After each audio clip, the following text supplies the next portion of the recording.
Rajkot ઉપલેટાના marketing yard કુલકી road ખાતે યોજાયેલા 5 દિવસીય કેમ્પમાં જરૂરિયાતમંદ અને આર્થિક રીતે નબળા દર્દીઓની તપાસ કરી તેમની જરૂરિયાત મુજબ કૃત્રિમ પગ, કેલિપર્સ, સ્ટીક અને ઘોડી સહિતના સાધનોનું નિઃશુલ્ક વિતરણ કરવામાં આવ્યું હતું. કેમ્પમાં સમગ્ર સૌરાષ્ટ્રના અંદાજે 175 દર્દીઓને આશરે 20 લાખ રૂપિયાની સહાય આપવામાં આવી હતી. દર્દીઓ માટે રહેવા જમવા સહિતની વ્યવસ્થા પણ કરવામાં આવી હતી. સેવાકીય પ્રવૃત્તિમાં વિવિધ સંસ્થાઓ, દાતાશ્રીઓ અને સેવાભાવી કાર્યકરોનો સહયોગ મળ્યો હતો. માનવ સેવા ટ્રસ્ટના કાર્યકરોએ 5 દિવસ સુધી કેમ્પમાં સેવા આપી.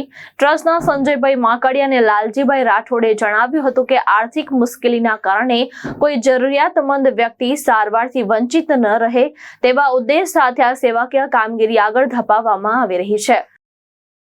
Pranab Shah, state project coordinator, Shri Bhagwan Mahavir વિકલાંગ સહાયતા સમિતિ, અમદાવાદ શાખા. શ્રી ભગવાન મહાવીર વિકલાંગ સહાયતા સમિતિ અત્યારે અમારું 51મું વર્ષ છે. પૂરા દેશમાં અમારી 36 શાખાઓ, 7 વિદેશમાં શાખાઓ છે અને ગુજરાત શાખા સતત 2008થી ગુજરાતના દિવ્યાંગોને ઘર બેઠા સેવાઓ મળી શકે એ ઉદ્દેશથી માનનીય શ્રી ગૌતમભાઈ જૈન સાહેબ, શ્રી લલિતભાઈ જૈન સાહેબ અને પૂરા અમારા ટ્રસ્ટીગણ એ સતત કાર્યરત છે. જે અંતર્ગત હાલ અમે ઉપલેટા ખાતે 175થી વધારે દિવ્યાંગજનોને કૃત્રિમ પગ, કેલિપર અને જરૂરી સાધનો આપવાના છે.